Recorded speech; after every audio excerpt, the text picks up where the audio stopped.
Welcome back, Keepers of the Flame. Really quick. So, the discernment here needs to be taken in. So, what do you call that? It's something duty. The duty of care. So when you have the responsible people in place, right, that need to have duty of care, it's called, I think, in the professional world, duty of care. So those things that you need to take care of, like doing the dishes, vacuuming and dusting and all that other good gravy, brushing out the pup dogs, making sure the cats have what they need to live comfortably and healthy in the environment. Those things are the not the dismissive stuff. And the thing is too is like that's all part of interacting with your environment. When I'm getting the dog brushed out, it's not his favorite activity by any means. I try to be engaging and let him, kind of say, that kind of hurts. So then I'll get like the little clippy out and just, if it's too big of a knot or too close to the skin and I can't quite get it, without like that freaking cactus brush. Who the fuck wants that on their skin? So if it's too close to the skin or if I just can't get it out, I'll just, right? So paying attention to those things, that's how you get intimate. You learn to read another creature, another being, another whatever, to the extent where you can co-create a trustworthy relationship, if you will, a trustworthy relationship. And that's what real intimacy is. It's having that deep trust of like, okay, this person is looking out for my best interest, even though sometimes they piss me off royally.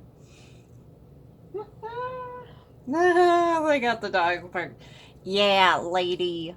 So, and that's the thing is like sitting with the discomfort for a little bit in order to create a healthy relationship. Albeit, I'm talking about brushing out a dog right now. Right? So, those little translations, though, that means a lot. That means a lot. And even though dogs will be loyal to even the cruelest of people, unfortunately, that's a role here, is to come in and instruct to the utmost. Dog is God spelled backwards. And they are not, unless they're trained to, they're not a whole lot capable of violence unless they're trained to be. But the thing is like, we get so really dumb almost to the point of ignorance of training dogs to be completely docile at all times, no matter what, to the point where they get into circumstances where they have been so abused, where they're removed from those circumstances, and then when they get out into the real world and someone comes with a package of love, caring, compassion, what do those dogs do?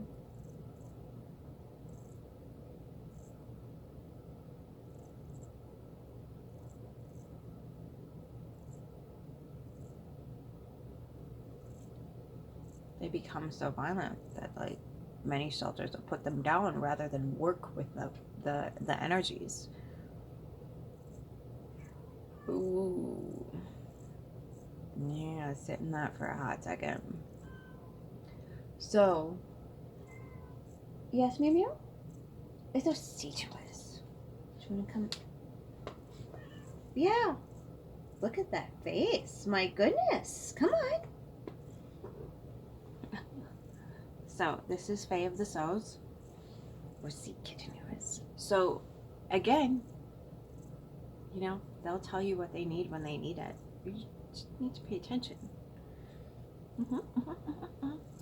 So taking advantage of that in people, right?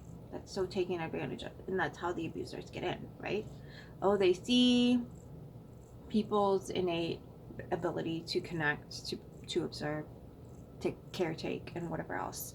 Your duty of care is your own. You don't let anybody else decide that for you. Right? You don't let anybody else decide that for you.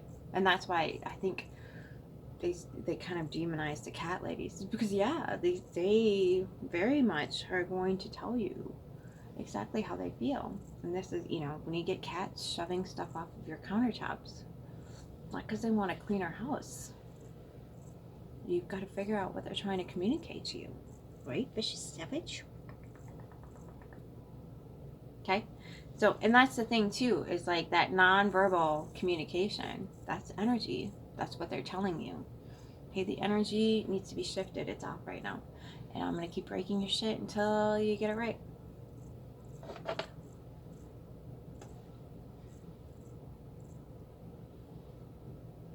Done, done, done. Okay? So, and that's why they really do not like cats. It's because cats, right? You guys are so wise, so loving. They're energetic cleaning little beings. They seek to energetically cleanse. So it's not that the environment itself might be dirty, but the energy in the environment is dirty. You can have a beautiful, miraculous environment and still have like toxic stuff floating around in it. Absolutely. And the kitty cats will tell you that, won't they? Okay. And it's not always about grief. It's about like hidden subconscious undercurrents of elements that you just either left unprocessed, or sometimes you go out into the world and people put stuff on you and you don't even realize it, and you come home and your cat's like, what the hell is this? Come here. Let me clean you, darling. Right? So when they sit on you and purr, let them. That's their healing mechanism. When you have the honor to lay beneath the kitty cat that's going to come and place themselves on a strategic part of the body and purr, that's their healing.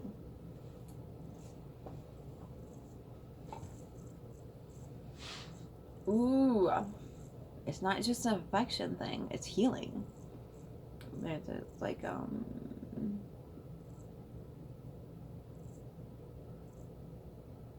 woman like moving around her bedroom trying to find a spot where her cats aren't going to want to be so they can just sleep on their own. Darling, you go to realms during your sleep and they accompany you. Be grateful they're not, singing the song of their people in the middle of the freaking night, that they want to lay next to you and sleep with you. Be grateful for that. That's freaking amazing. Do you know how awesome that is?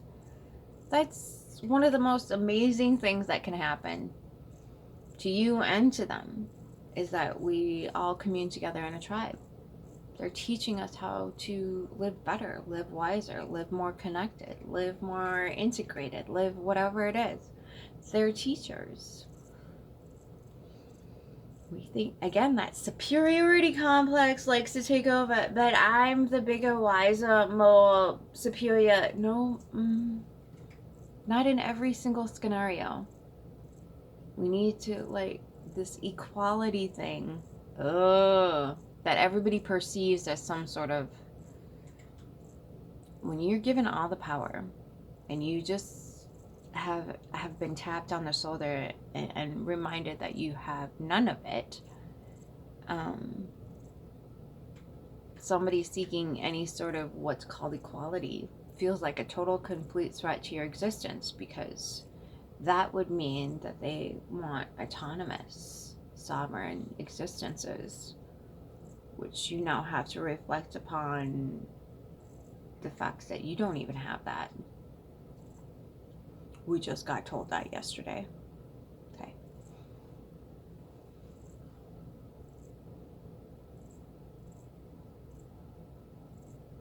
Authority and hierarchy done taking shots, man.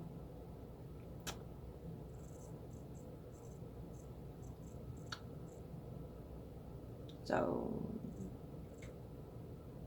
how many signifiers do you need before you just start? How many more people need to die?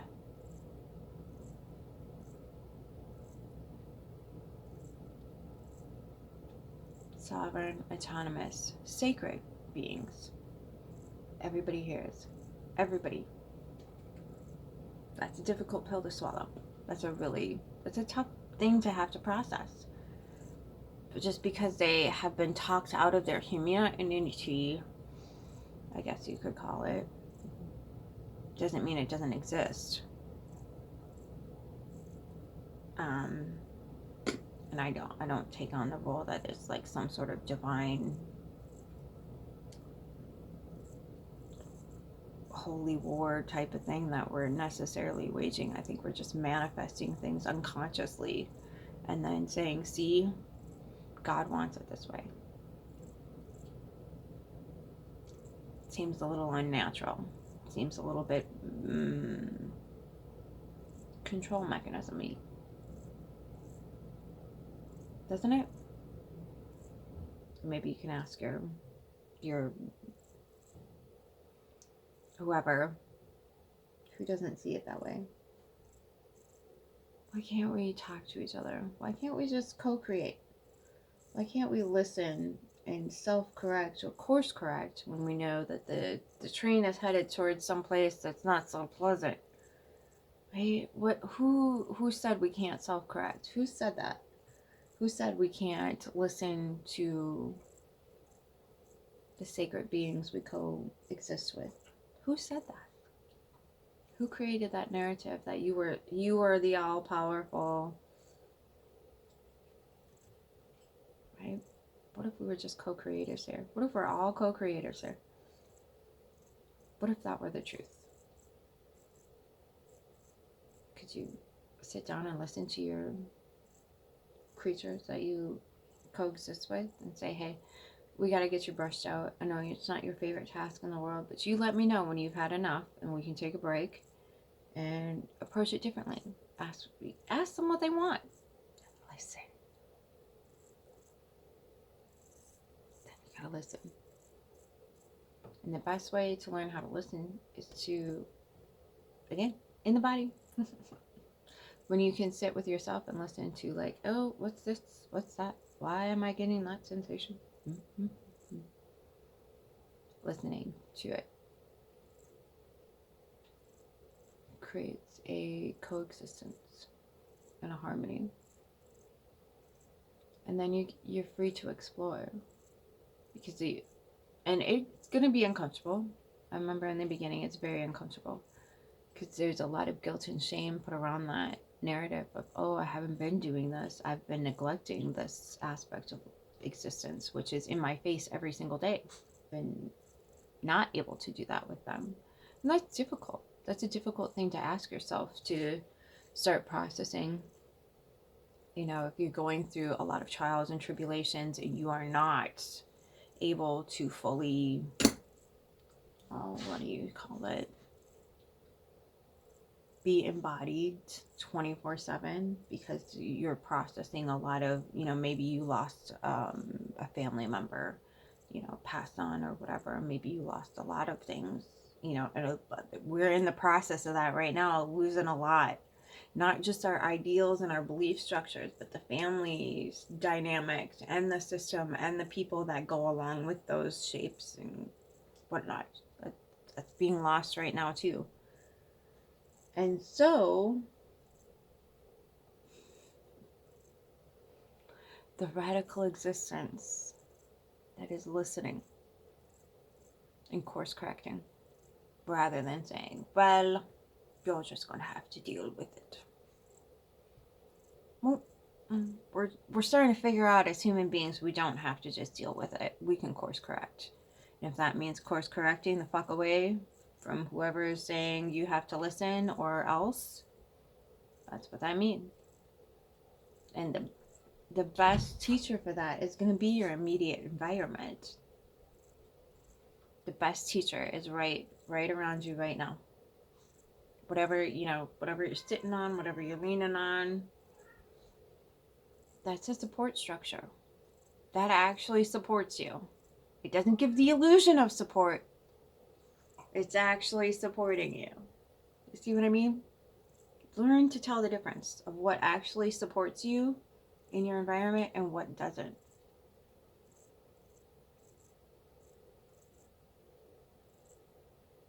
that's all part of getting sick in the body. What supports versus what doesn't. What gives the illusion of support, what's actually there when the chips are down, and when they're actively making sure the chips are down. So,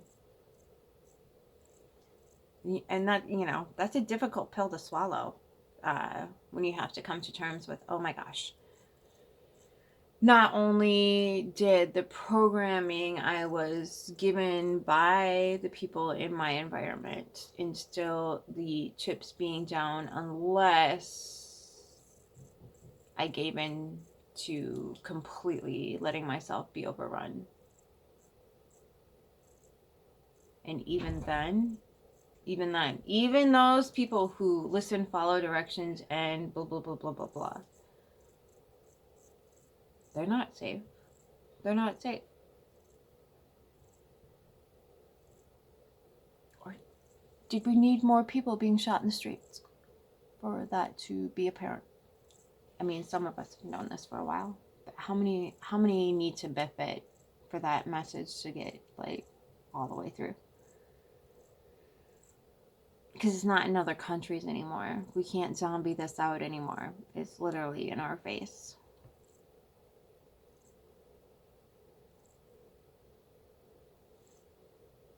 Right? So get real clear about where the support structures actually are. And I wouldn't con yourself into believing that any church or any government is going, because they're in cahoots together.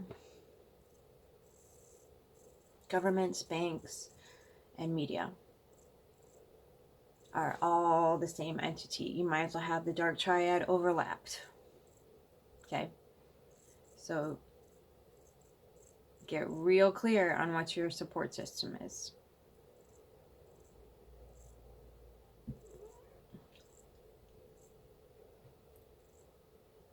And as someone who's been an army of one, yep, sometimes that do be it.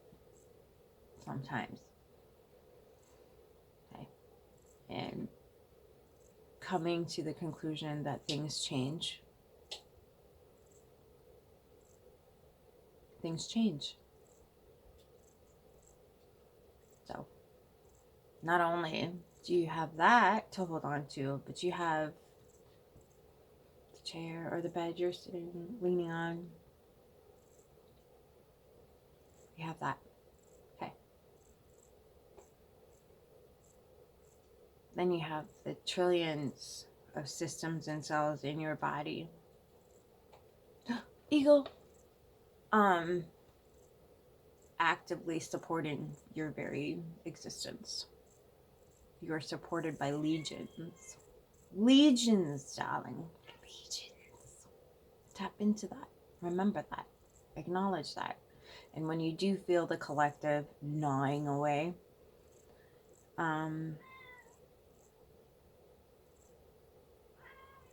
send it some wisdom rather than love.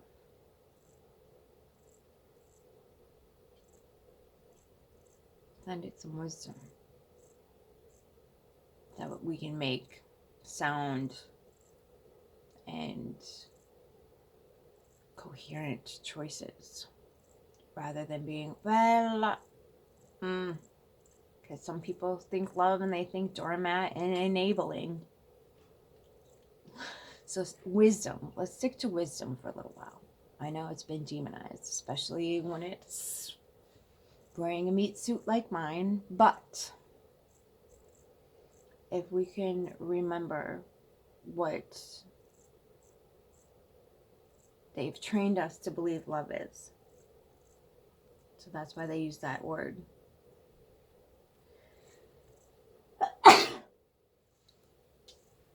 Excuse me. So when we have this construct of love, right?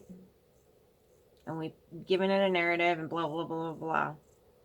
And we are seeing how that's playing out in humanity right now. The masculine and feminine coming together is toxic central for the majority of the people on the planet. And for a big portion of that, they're lying to themselves about it. And that's okay. They can have that. But for those of us looking at the truth of the situation and going, I don't think this is it, kids. Okay, just accept that for what it is, but then remove the label. Remove it. Lady, we need more love on the planet. Girl, I don't know if y'all been paying attention, but there's a whole lot of us that have been intentionally meditating and investing and trying to manifest and energetically produce it on the planet.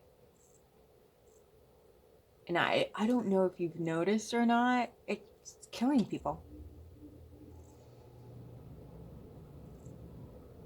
I think we need different words. We need different energetic patterns. I think we need to take labels off shit. Because if this is our production, we need to redo it.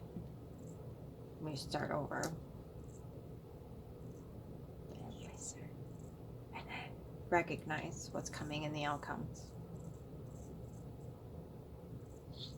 So if you do nothing today, listen. Listen. Dare to taste the fruit, darling. Dare to taste the fruit off your own tree. I love you.